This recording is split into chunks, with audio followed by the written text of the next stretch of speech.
धन्यवाद अध्यक्ष जी। मैं आपसे सिंधी में अपनी बात रखने की इजाज़त मांगता हूं। संभवतः ये लोकसभा के इतिहास में पहली बार ऐसा होगा कि मैं सिंधी भाषा में अपनी बात रखने का मौका मिल रहा है। मानवारा सदर साहब, मां तव्हांजे साम्हूं हिंदुस्तान जे रहंदड़ 1 करोड़ सिंधियुनि जी ॻाल्हि रखणु चाहियां थो पियो। सरकार इन ॻाल्हियुनि ते वीचार करे।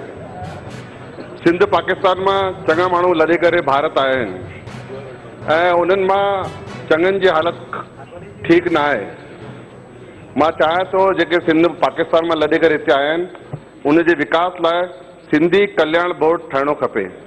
ॿियो, सिंधी कला ऐं संस्कृति जेकी दुनिया में सभिनि खां पुराणी संस्कृति आहे, मोहनजोदड़ो, सिंधु घाटी सभ्यता, उन लाइ राष्ट्रीय सिंधी अकादमी ठहिणी खपे।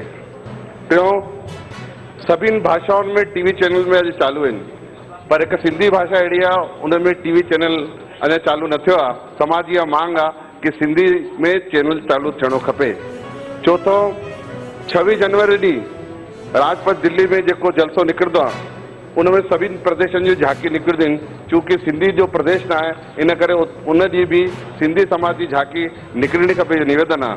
पंजों, मां चाहियां थो, इहो मां नथो चाहियां, इहो सॼी समाज थी चाहे पई कि असांजो प्रदेश जेको सिंध हो उहो पाकिस्तान में रहिजी वियो, हिते कोई असांजो प्रदेश न आहे।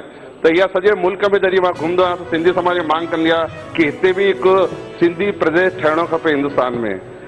छहों, हिकु सिंधी यूनिवर्सिटी बि असांखे हुजणी खपे ताकि असांजा ॿार सिंधी में पढ़ी लिखी सघनि। ऐं आख़िरी में अंत में इहा बि समाज जी मांग आहे कि भॻवान झूलेलाल जो जेको जन्म ॾींहुं आहे चेटीचंड, उन ते छुट्टी थियणी खपे, इहा समाज जी मांग आहे। आख़िरी में मां तव्हां सभिनि खे 10 अप्रैल सिंधी भाषा दिवस जी वाधायूं ऐं भॻवान झूलेलाल जो जेको जन्म ॾींहुं अचण वारो आहे चेटीचंड, उन जो लख लख वाधायूं। जय झूलेलाल।